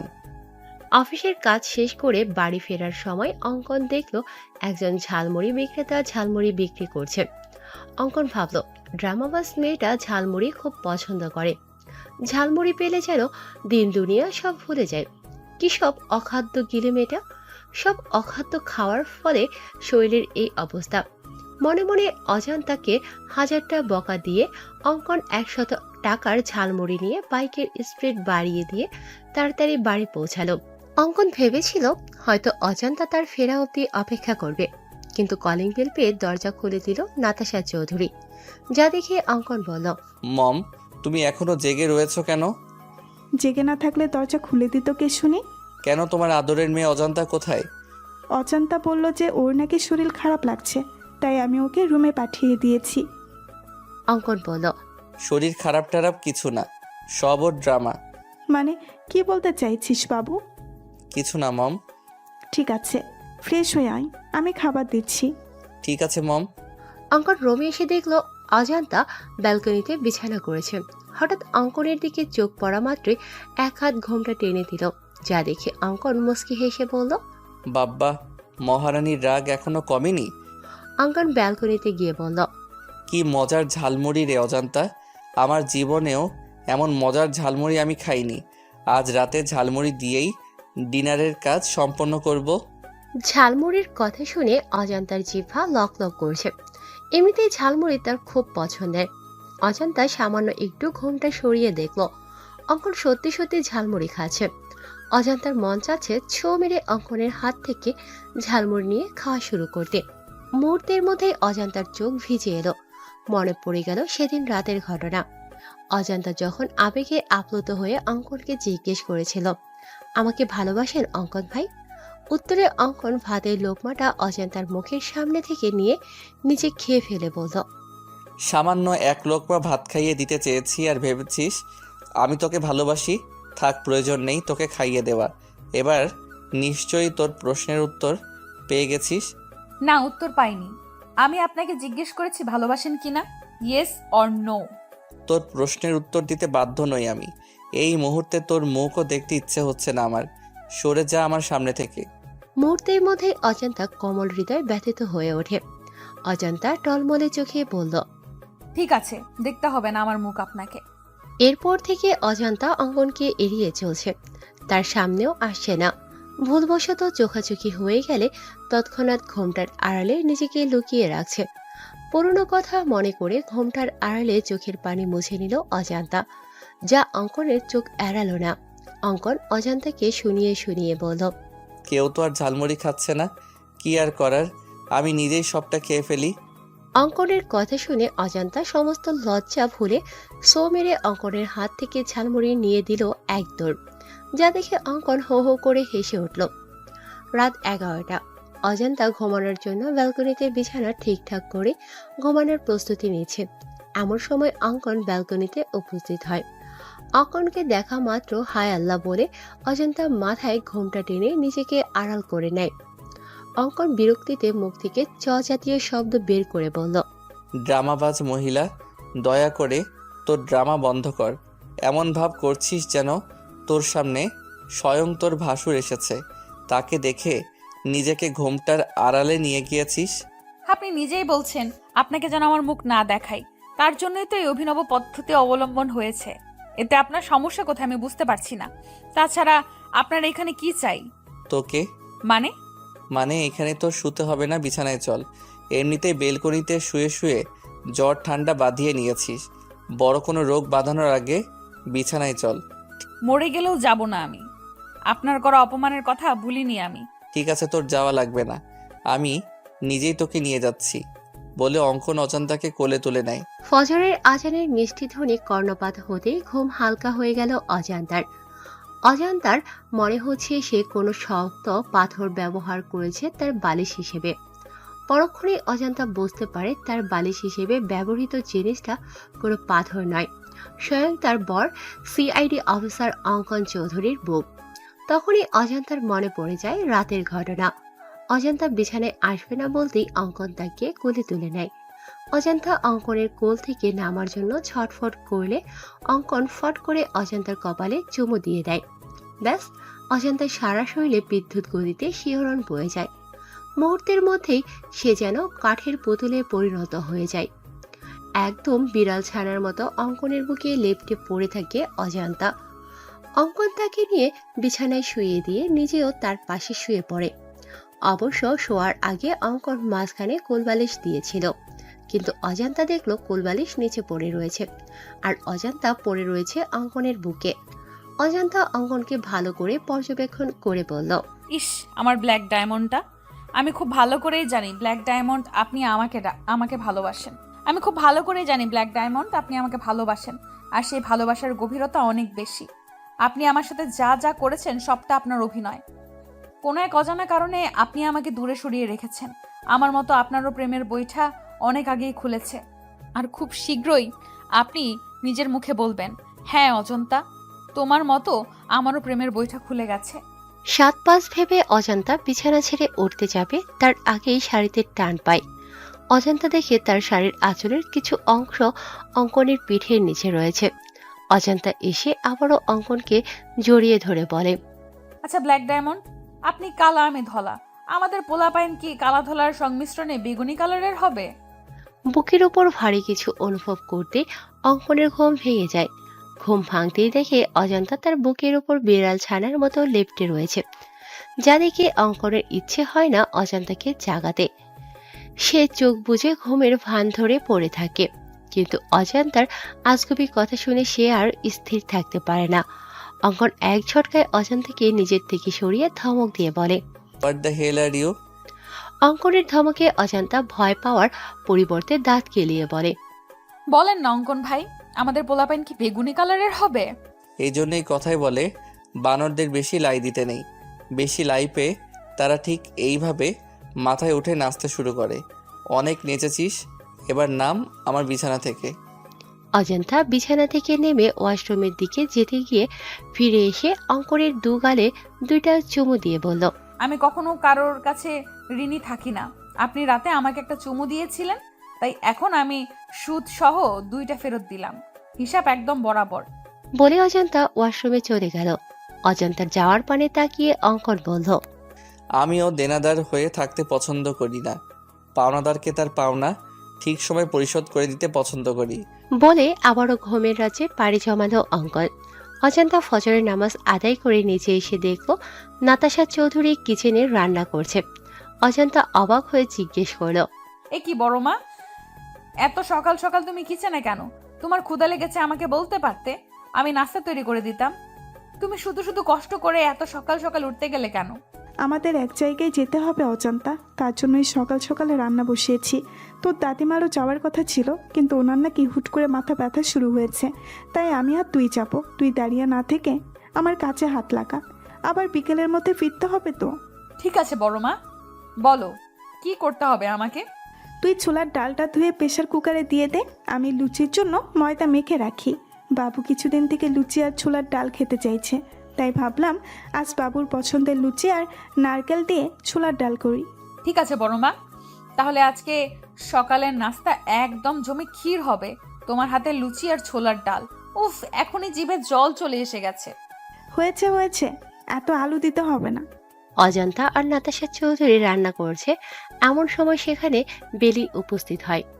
বেলিকে দেখে নাতাশা অজান্তাকে বলল, তুই এখন যা, রেডি হয়ে নে, রান্না প্রায় হয়ে এসেছে, বাকিটা আমি আর বেলি করে নিচ্ছি। ঠিক আছে বড় মা। মম, সকাল সকাল সাজগোজ করে কোথাও যাচ্ছ নাকি? হ্যাঁ বাবু, তোর বিথি আন্টিকে চিনিস না? হ্যাঁ, কি হয়েছে বিথি আন্টির? ও নাকি 2 দিন আগে সিঁড়ি থেকে পড়ে গিয়ে মাথায় পায়ে বাজেভাবে আঘাত পেয়েছে, হসপিটালে ছিল, এখন নাকি একটু সুস্থ, তাই বাড়িতে রেখে ট্রিটমেন্ট করা হচ্ছে। ঠিক আছে, যাও তাহলে দেখে আসো। তোমার বান্ধবীকে? বলছিলাম কি বাবু, তুই কি গাড়ি করে যাবি? না মম, গ্রামে ছোট ছোট রাস্তা, গাড়ি যায় না, বাইকে করে যাব। কেন, কি হয়েছে মম? তোর ড্যাড গাড়ি নিয়ে বেরিয়েছে, এখন আমরা কিভাবে যাব বুঝতে পারছি না। এক কাজ করো মম, বাসে করে চলে যাও। আমিও বাসে করে যাব ভাবছিলাম, কিন্তু অজান্তা তো বাসে জার্নি করতে পারে না, মেয়েটার মাথা ঘুরে বমি পায়। ওর জন্যই তো, না হলে আমার কোনো সমস্যা ছিল না। অজান্তাও যাবে? বলতেই অঙ্কনের চোখ যায় সিঁড়ি বেয়ে নেমে আসা নববধূর দিকে। ফর্সা গায়ে কালো জামদানি শাড়িটা একদম ফুটে রয়েছে, কোমর পর্যন্ত কোকড়ানো চুলগুলো যেন সমুদ্রের ঢেউ খেলে যাচ্ছে। মুখে নেই কোনো ভারী মেকআপ। মেয়েদের চোখে কাজল দিলে মায়াবী লাগে, কিন্তু এই মেয়ে কখনো কাজল পরে না। চোখে আইলাইনার আর ঠোঁটে সামান্য একটু লিপস্টিক, ব্যাস এতেই যেন তার শ্বাস পরিপূর্ণ হয়ে উঠেছে। অঙ্কনের কাছে মনে হচ্ছে সিঁড়ি দিয়ে ফুটন্ত কোনো গোলাপ নেমে আসে। অঙ্কন অজান্তার দিকে তাকিয়ে হুট করে পড়ে উঠল। মম, তোমরা বরং আমার বাইকে চলো, আমি তোমাদের ড্রপ করে দিব। অজান্তা এগিয়ে এসে বলল। আমি আপনার সাথে যাব না ব্ল্যাক ডায়মন্ড। অঙ্কন তেড়ে এসে বলল। বেশি পাকনামি করলে একদম গুলি করে মাথার খুলি উড়িয়ে দিব। আমি বাইরে ওয়েট করছি, তাড়াতাড়ি মমকে নিয়ে আয়। অঙ্কন যাওয়ার পানে চেয়ে অজান্তা ব্যঙ্গ করে বলল। একদম গুলি করে খুলি উড়িয়ে দিব। আসিস গুলি করে খুলি উড়িয়ে দিতে, তোর লুঙ্গি পরা ছবি ভাইরাল করে দিব, হা হা হা। বিথি খন্দকার, পেশায় একজন শিক্ষিকা। তার প্রথম স্বামী অ্যাক্সিডেন্ট করে মারা যাওয়ার পর পারিবারিকভাবে রেদওয়ান নামের একজন বিশিষ্ট শিল্পপতির সাথে বিয়ে হয়। রেদওয়ানের প্রথম স্ত্রী একজন মেয়ে রয়েছে। সে একদম দু চোখে বিথিকে সহ্য করতে পারে না। দুদিন আগে বিথি কলেজে যাওয়ার জন্য তাড়াতাড়ি করে সিঁড়ি বেয়ে নামছিল। হঠাৎ করে কোনো পিচ্ছিল জাতীয় কিছুর উপর স্লিপ করে সে পড়ে যায়, যার কারণে মাথায় ও পায়ে আঘাত পায়। বিথির ধারণা কেউ ইচ্ছাকৃতভাবে তাকে আঘাত করার জন্য এই কাজ করেছে। যদিও সে জানে এই কাজ করেছে, তবুও কিছু না বলে মুখ বুজে সবটা সহ্য করে নিয়েছে। বিথি এখন একটু সুস্থ, যার কারণে বাসায় নিয়ে আসা হয়েছে। তুলি নামের এক নার্সকে রাখা হয়েছে তার দেখভালের জন্য। তুলি তাকে মেডিসিন দিচ্ছে। এমন সময় কলিং বেল বেজে ওঠে। কলিং বেলের আওয়াজ শুনে বিথি বলল। নিশ্চয় কাজের মেয়েটা এসেছে। বিথি উঠতে গেলে তুলি বলল। আরে আরে ম্যাম, আপনি উঠছেন কেন? এখনো পরিপূর্ণভাবে সুস্থ হননি আপনি। আপনি শুয়ে থাকুন, আমি গিয়ে দেখছি কে এসেছে। তোমাকে রাখা হয়েছে আমার দেখভালের জন্য, তুমি বাসার কাজ করবে, এটা কেমন দেখায়? দেখুন ম্যাম, মানুষ মানুষের জন্য। আমি যদি এইটুকু আপনার জন্য না করতে পারি, তাহলে কেমন মানুষ আমি? ঠিক আছে, তাহলে এই খাবারটাও নিয়ে যাও, আমি আর খেতে পারছি না। তুমি বরং খাবারটা বাহিরে ডাস্টবিনে ফেলে দাও, না হলে রেদওয়ান এসে বকাঝকা করবে। কেন খাবার না খেয়ে রেখে দিয়েছি এজন্য। ঠিক আছে ম্যাম। তুলি এক হাতে খাবার প্লেট নিয়ে অন্য হাতে দরজা খুলে নাতাশা চৌধুরীকে দেখা মাত্রই চমকে ওঠে, যার ফলে তার হাতে রাখা খাবারের প্লেট নিচে পড়ে যায়। তুলি এক হাতে খাবারের প্লেট নিয়ে অন্য হাতে দরজা খুলে নাতাশা চৌধুরীকে দেখা মাত্রই চমকে ওঠে, যার ফলে তার হাতে রাখা খাবারের প্লেট নিচে পড়ে যায়। নাতাশা চৌধুরী অবাক হয়ে জিজ্ঞেস করল। এ কি মেয়ে, কি হলো তোমার? আমাকে দেখে এভাবে চমকে উঠলে কেন? চিনো আমাকে? তুলি তৎক্ষণাৎ নাতাশা চৌধুরীর পা জড়িয়ে ধরে বলল। আমাকে আপনি ক্ষমা করে দিন ম্যাম, আমি আপনার সাথে অনেক বড় অন্যায় করেছি, কিন্তু কথায় আছে না, পাপ কখনো বাপকেও ছাড়ে না। আমার ক্ষেত্রেও সেই রকমই হয়েছে। কখন যে আমার করা ক্ষুদ্র ক্ষুদ্র অন্যায়গুলো ধীরে ধীরে পাহাড় সমতুল্য হয়ে গিয়েছিল, আমি টেরও পাইনি। আমার করা পাপের ফল আমার সন্তানেরা ভোগ করছে। এক মায়ের মুখে হাসি ফুটাতে গিয়ে অন্য মায়ের মুখে হাসি কেড়ে নেওয়ার জন্য সৃষ্টিকর্তা আমার নিজের মুখের হাসি কেড়ে নিয়েছে। জানি আমার অপরাধের কোনো ক্ষমা হবে না, তবুও ম্যাম পারলে আমাকে ক্ষমা করে দিবেন। এতগুলো বছর আমি শান্তিতে ঘুমাতে পারিনি। আমার করা অন্যায় আমাকে ঘুমাতে দেয়নি, প্রতিনিয়ত আমাকে কুড়ে কুড়ে খাচ্ছিল। অবশেষে আজ আপনার দেখা পেলাম, প্লিজ আমাকে ক্ষমা করবেন ম্যাম। নাতাশা চৌধুরী পা ছাড়িয়ে বললেন। আরে আরে, কি করছো কি তুমি? কি আবল তাবল বকছো? তাছাড়া আমি তোমাকে চিনিও না। তোমার হয়তো কোথাও ভুল হচ্ছে। আমার জানা মতে তুমি আমার কোনো ক্ষতি করনি। তুমি হয়তো অন্য কারোর সাথে আমাকে গুলিয়ে ফেলছো। আমি সেই পাপী যে কিনা একজন মায়ের থেকে তার সন্তান কেড়ে নিয়েছিলাম। হ্যাঁ, আমি আপনার মেয়েকে আপনার থেকে কেড়ে নিয়েছিলাম। তার মানে আমি ঠিক ছিলাম, আমি সেদিন মৃত সন্তানের জন্ম দেইনি। হ্যাঁ ম্যাম, 5 বছর ধরে আমার কাজিন নিঃসন্তান ছিল। শুধুমাত্র একটা সন্তানের জন্য প্রতিনিয়ত শ্বশুরবাড়ির সবার কাছে নির্যাতনের শিকার হতো। এমনকি ওর স্বামী ওকে ডিভোর্স দিতে চেয়েছিল। একদিন হসপিটালে এসে ও আমার হাত জোর করে বলে ওকে যেন একটা বাচ্চা চুরি করে দেই, এতে যদি কোনোভাবে ওর সংসারটা টিকে যায়। আমি প্রথমে রাজি হইনি, পরে ও আমাকে নানাভাবে ইমোশনাল ব্ল্যাকমেল করে। এক পর্যায়ে আমি রাজি হই। আমার টার্গেট ছিল কোনো বড়লোকের সন্তান চুরি করা। আমার কাজিনকে কথা দেওয়ার 2 দিন পরে আপনি হসপিটালে এডমিট হন। খোঁজ নিয়ে জানতে পারি আপনারা অনেক বড়লোক, কিন্তু আপনিও 8 বছর নিঃসন্তান থাকার পরে একটা বাচ্চার মুখ দেখতে যাচ্ছেন। যখন এটা জানতে পারলাম তখন আমার সিদ্ধান্ত থেকে আমি সরে আসি। কিন্তু বিপত্তি ঘটে আপনার মেয়ে হওয়ার পর। ডক্টর যখন সমস্ত ফর্মালিটি পূরণ করে চলে যায়, তখন আমি আর মীরা একজন নার্স থাকি ওখানে। কিছুক্ষণ পরে একজন ওয়ার্ড বয় এসে জানায় মীরাকে নাকি কেউ ডাকছে। মীরা যাওয়ার পর কোথা থেকে একজন মহিলা এসে আমাকে বলে আমি যেন আপনার মেয়েকে সরিয়ে তার জায়গায় কোনো মৃত সন্তান রাখি। ব্যাস, এইটুকু কাজের জন্য যে আমাকে 50,000 টাকা দিতে চায়। টাকা দেখে আমার মধ্যে লোভসত্তা জাগ্রত হয়। একদিকে কাজিনের মুখের হাসি, অন্যদিকে 50,000 টাকা। আমি কিছু না ভেবেই রাজি হয়ে যাই। অবশ্য আমি তাকে জিজ্ঞাসা করেছিলাম মেয়েটাকে সরিয়ে তার কী লাভ হবে। সে বলেছিল আদর ব্যাপারী হয়ে আমি যেন জাহাজের খবর না রাখি। এটাও বলেছিল আমি যদি কারো কাছে এই বাচ্চা চুরির ব্যাপারে কিছু বলি তাহলে আমাকে প্রাণে মেরে দেবে। নাতাশা চৌধুরী চোখের পানি মুছে বলল, তারপর কি হলো? কোথায় আমার মেয়েটা? এখনো বেঁচে আছে কি? আমি আমার কাজিনকে বাচ্চাটা দিয়ে আসি। বাচ্চা পেয়ে অনেক খুশি হয়েছিল মেয়েটা। ভেবেছিলাম হয়তো তার সংসারটা টিকে যাবে, কিন্তু ওর শ্বশুর বাড়ির কেউ বাচ্চাটাকে মেনে নিতে পারেনি। আমার কাজিন বাচ্চাকে নিয়ে শ্বশুর বাড়ি থেকে বেরিয়ে আসে। 3-4 মাস অন্যত্র থাকার পর কিভাবে জানি ওর স্বামী ওদের খোঁজ পেয়ে যায় আর বাচ্চাটাকে মেরে ফেলতে চায়। পরে আমার কাজিন বাচ্চাটার জীবন বাঁচাতে কোনো এক বড়লোকের বাড়ির মধ্যে রেখে আসছিল। মুহূর্তের মধ্যেই নাতাশা চৌধুরী মুখে এক চেলতে হাসি ফুটে উঠল। তিনি মনে মনে বললেন, অচান্তাকে যখন পাই তখন ওর বয়স আনুমানিক 3 থেকে 4 মাস ছিল। আর আশ্চর্যজনক বিষয় হলো মেয়েটা অনেক কান্না করছিল। আর আমি যখন কোলে তুলে নিয়েছিলাম একদম চুপ হয়ে গেছিল। মনে হচ্ছিল যেন তার মায়ের কোল খুঁজে পেয়েছে। তার মানে কি অচান্তাই আমার হারিয়ে যাওয়া মেয়ে? এই জন্যই তুই বারবার বেলাকে দোষারোপ করছিলে, তাই না? নিজের দোষ বেলার উপর চাপিয়ে দিতে চেয়েছিলে, তাই না রেশমি? কিন্তু তোমার ছোট্ট একটা ভুল আমাদেরকে খুনি পর্যন্ত পৌঁছে দিল। হয় সাহেব, আমি এসব করছি। আমার পুরাটার বড় অসুখ হয়েছে, চিকিৎসার জন্য মেলা টাহালা প্রয়োজন। কত মানুষের কাছে হাত পাতিছি, কেউ সাহায্য করি নাই। আর মানুষ সবসময় মানুষের দুর্বলতা খোঁজে, দুর্বলতার সুযোগ নিয়ে সুযোগের সৎ ব্যবহার করে, যেমনটা আমার সাথে করছে। আমি যখন টাহাল দহি হন্যে হয়ে রাস্তায় রাস্তায় বেড়াচ্ছিলাম, তখন এক বেড়া আমারে কইল আমার পোলার অসুখ সারা সমস্ত খরচ সে বহন করবে, বিনিময়ে আমার বেড়ারে জঙ্গলে নিয়ে যেতে হবে। আপনি নিজেই কোন সাহেব, কোন মা চায় তার কলিজার টুকরোকে চোখের সামনে মরতে দেখতে? আমি কিছু না ভেবেই রাজি হয়ে যাই। ওই বাচ্চাদের যে বেড়া নিয়ে গেছিল সে শিশু পাচারকারীদের সাথে জড়িত ছিল। এইটা বেলা পরে বুঝতে পারে। বেলা পুলিশের খবর দেয় আর হুমকি দেয় তাদের। আর তখনই বেলাকে তারা একটা বন্ধ কামরায় আটকে রাখে। বেলা অনেক চালাক চতুর ছিল, যার জন্য সহজেই তাদের চোখে ধুলো দিয়ে চলে আসে। এইখানে আসার পর বেলা আপনাদের খবর দিতে চাই, কিন্তু তার আগেই আমি ওকে জঙ্গলে নিয়ে যাই। বাকিটা তো আপনারা জানেন সাহেব। নিজের ছেলেকে বাঁচানোর জন্য খুনের মতো এত জঘন্য একটা কাজ করতে একটু বিবেকে বাঁধেনি তোমার? তুমি আমাদেরকে বলতে পারতে, আমরা তোমার বাচ্চার চিকিৎসা করাতাম। আচ্ছা, ওই লোকটা কে ছিল যে বাচ্চাদের নিয়ে গিয়েছিল? আর এসবের পিছনে কে বা কারা রয়েছে কিছু বলতে পারবে তুমি? এসবের পেছনে একজন বেডি মানুষ আছে সাহেব। তুমি শিওর?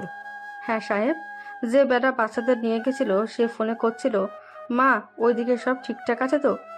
2-1 দিনের মধ্যেই বাচ্চাদেরকে পাচার করে দিব, আর বিনিময়ে আমরা কোটি কোটি টাকা পাবো। এই 2 দিন একটু কষ্ট করে তুমি বাচ্চাদের সামনে রাখো মা। বেটার কথা শুনে আমি বুঝতে পারছি এসবের পেছনে তার মা রয়েছে, অথবা যে রয়েছে তাকে সে মা ডাকে। মা থাকুক বা বাবা থাকুক, আমরা ঠিক তাকে ধরে ফেলবো। তবে তুমি যা করেছো এর জন্য তুমিও শাস্তি পাবে। শাস্তির জন্য প্রস্তুত হও রেশমি। মাঝরাতে কোনো কিছুর শব্দে ঘুম ভেঙে যায় অঙ্কনের। পাশে অজান্তাকে না পেয়ে অনেকটা চিন্তিত হয়ে যায় অঙ্কন। অঙ্কন নিচে এসে অজান্তাকে না পেয়ে কি মনে করে ছাদে চলে যায়। ছাদে এসে দেখে কেউ একজন ফিসফিসিয়ে কথা বলছে, যা পুরোপুরি বোঝা যাচ্ছে না। অঙ্কন বোঝার চেষ্টা করে ঠিক কি কথা হচ্ছে। অঙ্কন সামনের দিকে এগিয়ে যেতেই তার কানে বাজে, বাচ্চাদেরকে এই চৌধুরী মঞ্জিলে রাখা হয়েছে শুধুমাত্র সকালের অপেক্ষা, সকালে তাদের পাচার করে দেওয়া হবে। মুহূর্তের মধ্যেই অঙ্কনের পা থমকে যায়। অঙ্কন ভাবতে থাকে, কে হতে পারে এই মহিলা? কণ্ঠস্বর ভালো করে বুঝতে পারছি না। আমাদের বাড়িতে মহিলার সংখ্যা 4 জন, মম, অজান্তা, সুইটহার্ট আর বেলি। মম বা সুইটহার্ট এখন এই কাজ করবে না। তাছাড়া মম ড্যাড তো ঘুমোচ্ছে, সুইটহার্টও নাকি অসুস্থ। বেলি রুমও ভেতর থেকে লক করা দেখে আসলাম। একমাত্র অজান্তা রুমের বাইরে রয়েছে। ও নো, তাহলে কি এসবের পিছনে অজান্তা রয়েছে? অজান্তাই করেছে এসব। সকাল 10টা। চৌধুরী মঞ্জিলে সবাই ব্রেকফাস্ট করছে। এমন সময় ইমতিয়াজ চৌধুরী অঙ্কনকে বলল, আরে বাবু, কেসটা কত দূর আগালো? বাচ্চাদের কোনো খোঁজ পেয়েছিস? অনেকদিন হয়ে গেল এই কেসের ইনভেস্টিগেশন করছিস। হ্যাঁ ড্যাড, শুধু বাচ্চাদেরই খবর পাইনি, এর সাথে যারা যারা জড়িত আছে সবার খোঁজ পেয়ে গিয়েছি। তবে আজ এইখানে এই মুহূর্তে এই কেসের চ্যাপ্টার ক্লোজ হয়ে যাবে। অঙ্কনের কথা শুনে আঞ্জুমারা চৌধুরী বললেন, কি বলছো দাদু ভাই? তার মানে আসল অপরাধী এই চৌধুরী মঞ্জিলে রয়েছে? হ্যাঁ সুইটহার্ট, ড্যাড দুধ কলা দিয়ে কালসাপ পুষেছে। মানুষ গিরগিটির থেকেও ভয়ঙ্কর। এরা যে পাতায় খায় সেই পাতায় ফোঁটা করে। মানুষকে বিশ্বাস করার থেকে কুকুরকে বিশ্বাস করা ভালো, কারণ মানুষ বিশ্বাসঘাতকতা করলেও কুকুর কখনো বিশ্বাসঘাতকতা করবে না। অঙ্কনের কথার আগামাথা বুঝতে না পেরে নাতাশা চৌধুরী বলেন, তুই ঠিক কি বলতে চাইছিস বাবু? একটু ক্লিয়ার করে বল তো। মানছি তুই একজন সিআইডি অফিসার, তাই বলে তুই বাড়ির লোকদের সন্দেহ করছিস? আমাদেরকে তোর অপরাধী মনে হয়? মম, তুমি খুব ভালো করে জানো আমি কখনো প্রমাণ ছাড়া কথা বলি না। আমি যখন বলেছি আসল অপরাধী এই বাড়িতে রয়েছে, তার মানে নিশ্চয়ই প্রমাণ সঙ্গে করে নিয়ে এসেছি। তাহলে বলছিস না কেন? কে করেছে এসব? কে বা কারা এর পেছনে রয়েছে? অজান্তা। অজান্তার কথা শুনে আঞ্জুমারা চৌধুরীর মুখে হাসি ফুটে উঠল। তিনি বললেন, আমার প্রথম থেকেই এই মেয়ের উপর সন্দেহ ছিল। নিশ্চয়ই ও টাকার জন্য এসব করেছে। লোভী মেয়ে একটা। দাদু ভাই, তুমি বরং ওকে নিয়ে জেলে ভরে দাও। কত বড় সাহস! সিআইডি অফিসারের বাড়িতে থেকেই বাচ্চা পাচার করছে। না জানি আরো কি কি অপরাধের সাথে জড়িত আছে এই মেয়ে। আর কত ভালো মানুষের মুখোশ পরে থাকবে সুইটহার্ট। অনেক ভালো অভিনয় করতে পারো তুমি। অমানুষের আড়ালে দিব্যি ভালো মানুষের মুখোশ পরে রয়েছ। তোমার মুখোশ খোলার সময় এসে গিয়েছে তো। এখন ভালোই ভালোই তুমি নিজের মুখটা সবটা স্বীকার করবে, নাকি আমি নিজেই? অঙ্কনের বাকি কথা শেষ হওয়ার আগেই আঞ্জুমারা চৌধুরী তোতলাতে তোতলাতে বলল, এসব তুমি কি বলছো দাদু ভাই? আমি এসব করেছি মানে? এই ইমতিয়াজ, কি বলছে এই ছেলে? মাকে অপমান করছে আর তুমি চেয়ে চেয়ে দেখছো? কেমন ছেলে তুমি? হ্যাঁ তুমি করছো সুইটহার্ট। কিভাবে পারলে এমনটা করতে? কিসে কম ছিল তোমার? আমি প্রথমে ভেবেছিলাম এই সব কিছু অজান্তা করেছে, কিন্তু যখন ছাদ থেকে নেমে আসি তখন দেখি অজান্তা কিচেনে রয়েছে। তখনই আমার মনে সন্দেহ জাগে। আমি তোমার রুমে গিয়ে দেখি তুমি নেই। বিছানায় বালিশের গায়ে কাঁথা দেওয়া রয়েছে, যাতে কেউ দেখলে মনে করে তুমি এখানে শুয়ে রয়েছ। আর তুমি যেহেতু আগে থেকে অসুস্থ হওয়ার নাটক করেছো, তাই সবাই ভাববে হয়তো তুমি অসুস্থতার জন্য ভুলে গিয়েছো দরজা লক করতে। তুমি নিজেকে অনেক চালাক মনে করো, তাই না সুইটহার্ট, ওরফে শিশু পাচারকারী দলের লিডার? অঙ্কনের কথা শুনে ইমতিয়াজ চৌধুরী তেড়ে এসে অঙ্কনকে থাপ্পড় দিয়ে বলল, হাউ ডেয়ার ইউ! একটা বাইরের ছেলে হয়ে তোর সাহস হলো কি করে আমার মাকে অপমান করার? বাইরের ছেলে কথাটা শুনে অঙ্কনের পা থমকে যায়। পুরুষ মানুষের নাকি কান্না করতে নেই, কিন্তু অঙ্কন হাজার চেষ্টা করেও চোখের পানি আটকাতে পারেনি। অঙ্কন নিজেকে সামলে নিয়ে বলল, হ্যাঁ স্যার, আপনি ঠিকই বলেছেন। আমি একটা বাইরের ছেলে, যা আমি আগে থেকেই জানি। তবে আপনি এটাও ভুলে যাবেন না, আমি একজন সিআইডি অফিসার। আর একজন সিআইডি অফিসারের কাজ সম্পর্কে আপনার নিশ্চয়ই ধারণা আছে। আমি যে মিথ্যা বলছি না তার প্রমাণ এখনই পেয়ে যাবেন মিস্টার ইমতিয়াজ চৌধুরী। অঙ্কন একটু দূরে গিয়ে ঈশানকে কল করে বলল, ঈশান, বাচ্চাদের নিয়ে এসো। জি স্যার। 5 মিনিট পরে ঈশান বাচ্চাদের নিয়ে এলো। বাচ্চাদের দেখে সবাই যতটা না অবাক হয়েছে, তার থেকে বেশি অবাক হয়েছে বাচ্চাদের এই চৌধুরী মঞ্জিল থেকে বের হতে দেখে। ইমতিয়াজ চৌধুরী এসে আঞ্জুমারা চৌধুরীকে বললেন, তার মানে সব সত্যি? তুমি এসব করেছো মা? আমার ভাবতেও ঘৃণা হচ্ছে। তুমি আমার মা, আমি একজন অপরাধী সন্তান। সবটা যখন জেনে গিয়েছো তাহলে এটাও জেনে রাখো, আমি তোর মা না। মানে কি বলছো তুমি? তোমার বাবা রিকশাকে ড্রাইভার ছিল আমার স্বামী আতিকুর। একটা অ্যাক্সিডেন্টের সময় তোমার বাবাকে বাঁচাতে গিয়ে আমার স্বামী ঘটনাস্থলে মারা যায়। আতিকুরের মৃত্যুতে আমি আর আমার 10 বছরের ছেলে আব্দুল্লাহ দিশেহারা হয়ে পড়ি। ইশাক ছিল অনেক দয়ালু। সে আমাকে আর আব্দুল্লাহকে এই চৌধুরী মঞ্জিলে নিয়ে আসে। এইখানে এসে আমার রাজরানী হওয়ার স্বাদ জাগে। তোমার মাকে দু চোখের বিষ মনে হতো আমার। আমি একদিন সুযোগ বুঝে তোমার মায়ের খাবারে ঘুমের ঔষধ মিশিয়ে দেই। আর তোমার মা ঘুমিয়ে পড়লে তাকে বালিশ চাপা দিয়ে মেরে ফ্যানের সঙ্গে ঝুলিয়ে দিয়ে আত্মহত্যা নামে চালিয়ে দেই। আর বুদ্ধি করে তোমার মায়ের হাতের লেখা নকল করে একটা সুইসাইড নোট লিখে রাখি যে আমার মৃত্যুর জন্য কেউ দায়ী নয়। আমার স্বামীর কাছে আমার একটা অনুরোধ, আমার যেন পোস্টমর্টম করা না হয়। ব্যাস, বোকা এশাক তার প্রিয়তমা স্ত্রীর কথা রাখতে গিয়ে জানতেও চায়নি তার স্ত্রীর মৃত্যু কিভাবে হয়েছে। প্রিয়তমা স্ত্রীকে হারিয়ে এশাক অনেক ভেঙে পড়ে। আমি সেই সুযোগটা কাজে লাগিয়ে দিলাম। আমি তাকে নানাভাবে বোঝানোর চেষ্টা করলাম সে যেন সব ভুলে নতুন জীবন শুরু করে। তুমি তখন খুব ছোট। ইশাককে বললাম তোমার জন্য একটা মা প্রয়োজন, না হলে তুমি মানুষের মতো মানুষ হতে পারবে না।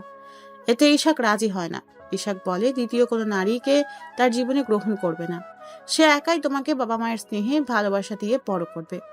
পরে আমি তোমাকে ব্যবহার করি, নানাভাবে তোমাকে নিজে আঘাত করে নিজেই সারিয়ে তুলি। তোমার বাবার সামনে প্রমাণ করি আমি তোমার মা হওয়ার যোগ্য। ইশাককে অনেক বোঝানোর পর তোমার কথা ভেবে তোমার বাবা আমাকে বিয়ে করে। তারপর সুযোগ বুঝে তোমার বাবাকেও মেরে দেই আমি। ছি ছি ছি, এত নিচু তুমি! মনে হচ্ছে তোমার মুখে থুতু ছুঁড়ে মারি। তুমি পারলে এতগুলো মানুষের বিশ্বাস নিয়ে খেলতে? শুধুমাত্র তোমার জন্য আমার ছেলেটাকে আমি ভুল বুঝেছি, তাকে বাইরে ছেলে উপাধি দিয়েছি, এমনকি তাকে থাপ্পড় দিতেও আমার হাত কাঁপেনি। এই মুহূর্তে আমার মনে হচ্ছে তোমাকে ফাঁসির দড়িতে ঝুলে দিতে পারলে আমার মন শান্তি লাগতো। অঙ্কন বলল, আপনি চিন্তা করবেন না স্যার, সে একজন খুনি ও পাচারকারীদের লিডার। ফাঁসির দড়ি তার জন্য বরাদ্দ রয়েছে। ও সুইটার, একটা কথা বলতে ভুলে গিয়েছিলাম, তুমি একা ফাঁসির দড়িতে ঝুলবে না। তোমার আদরের ছেলে আব্দুল্লাহ, যার জন্য এত কিছু করেছো তুমি, সে আব্দুল্লাহও তোমার সাথে ফাঁসির দড়িতে ঝুলবে। আমি আমার দোষ স্বীকার করে নিয়েছি।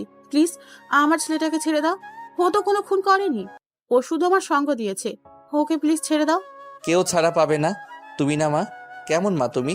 মায়েরা সন্তানদের সঠিক শিক্ষা দেয়, আর তুমি নিজের হাতে অপরাধী তৈরি করছো। অপরাধ করার আগে তোমার ভাবা উচিত ছিল এর ফল কেমন হবে। এখন যাও, 14 শিকের মধ্যে গিয়ে মা ছেলে মিলে কোটি কোটি টাকার হিসাব করো। চলো সুইটার।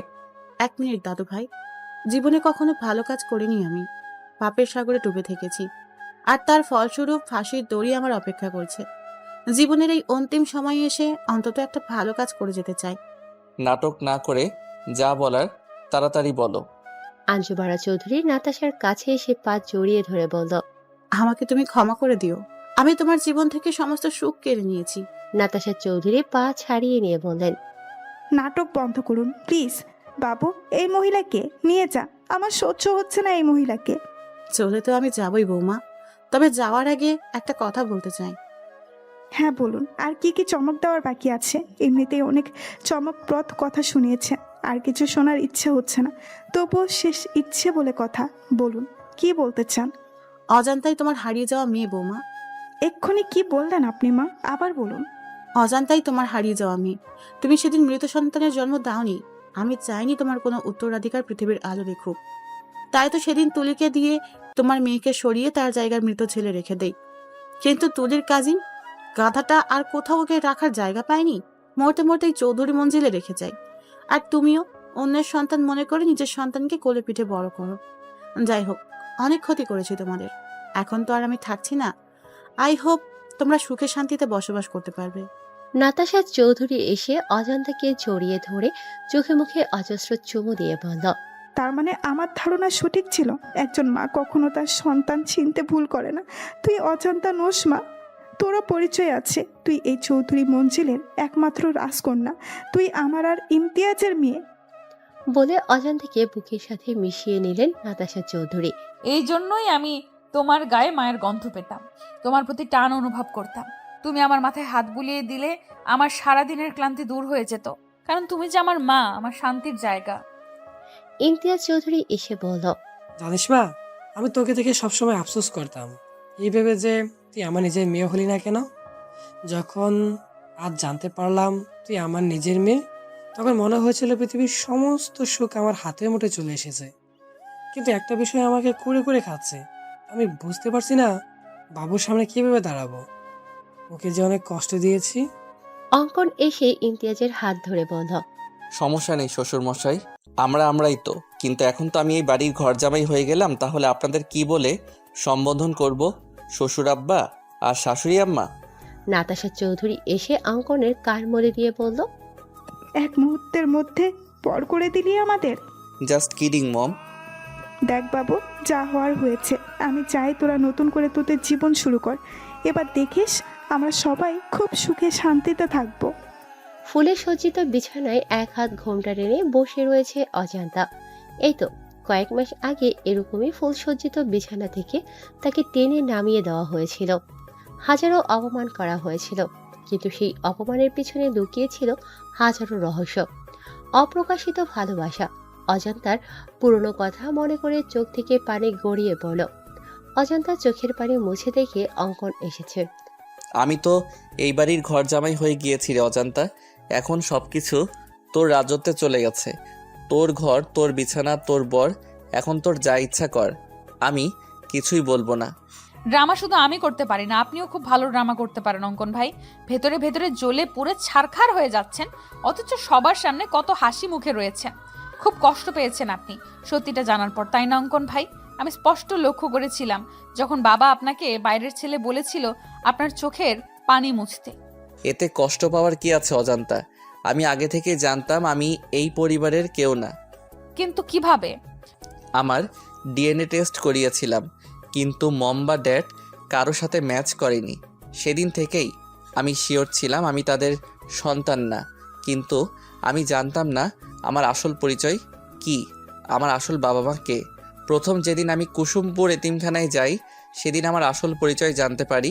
রহমত দাদু অনেক দিন ধরে এতিমখানায় রয়েছে। তিনি আমাকে দেখে আমার পরিচয় জানতে চান। আমি সব কিছু বলার পর তিনি বললেন, তুমি তাহলে সেই অঙ্কন?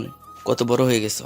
এতটুকু একটা বাচ্চা ছেলে দেখেছিলাম, আর আজ সে একজন নামকরা সিআইডি অফিসার। ব্যাস, দাদুর কথা শুনে আমার সন্দেহ বেড়ে যায়। আমি আমার নিজের ইনভেস্টিগেশনের কাজে লেগে পড়ি। খোঁজ নিয়ে জানতে পারি আমার মা জমিদার বংশের মেয়ে ছিল। তাদের বংশে প্রেম করা বা প্রেম করে বিয়ে করা নিষিদ্ধ ছিল।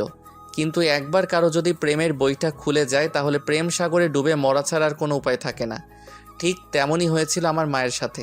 নানু ভাইয়ের মায়ের বিয়ে ঠিক করে এলাকার চেয়ারম্যানের ছেলের সাথে। মা বিয়ের আসর থেকে পালিয়ে বাবাকে বিয়ে করে। এতে নানু ভাই আম্মুকে ত্যায্য করে দেয়।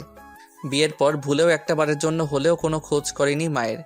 আমার বাবা একজন সেনা সদস্য ছিলেন। আমার জন্মের কয়েক বছর পরে একটা অ্যাক্সিডেন্টে আমার বাবা মা মারা যায়, কিন্তু সেটা আদৌ অ্যাক্সিডেন্ট না খুন ছিল জানা যায়নি। এমনকি আমার চাচারা আমার বাবা মায়ের মৃত্যুর খবর কেউ আমার নানু বাড়িতে জানায়নি। বাবা মায়ের মৃত্যুর পর চাচারা আমাদের সব সম্পত্তি হাতিয়ে নিয়ে আমাকে এতিমখানায় রেখে আসে। তারপর মম ড্যাড আমাকে এই চৌধুরী মঞ্জিলে নিয়ে আসে। অবশ্য তারা আমাকে দত্তক নিতে চেয়েছিল, কিন্তু সুইটহার্ট নিতে দেয়নি। সুইটহার্ট চাইনি চৌধুরী মঞ্জিলে কোনো উত্তরাধিকার আসুক। সে চেয়েছিল সমস্ত সম্পত্তির মালিক হবে তার ছেলে আবদুল্লাহ। এই জন্যই সুইটহার্ট তোকে ও নার্সকে টাকা দিয়ে সরিয়ে দেয়। ব্যাস, না থাকলো বাস আর না বাজলো বাসি। মোটামুটি সব প্রশ্নের উত্তর পেয়ে গিয়েছি, শুধুমাত্র একটা প্রশ্নের উত্তর ছাড়া। কি প্রশ্ন শুনি? এবাড়ির ঘর জামাই সদা প্রস্তুত আছে তার বউয়ের প্রশ্নের উত্তর দিতে। এখন ঝটপট প্রশ্ন করো দেখি। আমাকে ভালোবাসেন? হ্যাঁ, আমার জীবনের থেকেও বেশি। তাই তো দূরে দূরে রেখেছিলাম তোকে। যেদিন আমি বিডিতে ফিরে প্রথম তোকে দেখি, সেদিনই আমার প্রেমের বইটা খুলে যায়। আস্তে আস্তে প্রেম সাগরে ডুবে যেতে থাকি আমি, কিন্তু আমার এই অনিশ্চিত জীবনের সাথে তোকে জড়াতে চাইনি। ভালোই যখন বাসেন, তাহলে চুক্তির বিয়ে কেন করলেন? সুইটহার্টের কথায়, তবে সেই কন্ট্রাক্ট পেপার ছিল নকল, আর আসল পেপার আমার কাছে রয়েছে, যাতে আমি বা তুই আমরা দুজনের একজনও সাইন করিনি। তাই আমাদের কন্ট্রাক্ট ম্যারেজও হয়নি। দেখ অজান্তা, অনেক হয়েছে পুরনো কথা। আমি আর পুরনো কথা মনে করতে চাই না। প্রথমবার বাসরাত হেলায় অবহেলায় কাটিয়েছি, তাই আমি চাচ্ছি না এইবারও এমনটা হোক। আমি চাই আমাদের এই রাতটা চিরস্মরণীয় হয়ে থাকুক। আজ থেকে নতুন জীবনের সূচনা হলো আমাদের। আমাদের একসাথে পথ চলা শুরু হলো। বিশ্বাস কর, অনেক ভালোবাসবো তোকে, আদরে আদরে ভরিয়ে দিব। আমি বেঁচে থাকতে তোর চোখে কখনো পানি আসতে দিব না। অজান্তা এসে অঙ্কনকে জড়িয়ে ধরে বলল। I love you more than my life. অঙ্কনও অজান্তাকে জড়িয়ে ধরে কপালে চুমু দিয়ে বলল।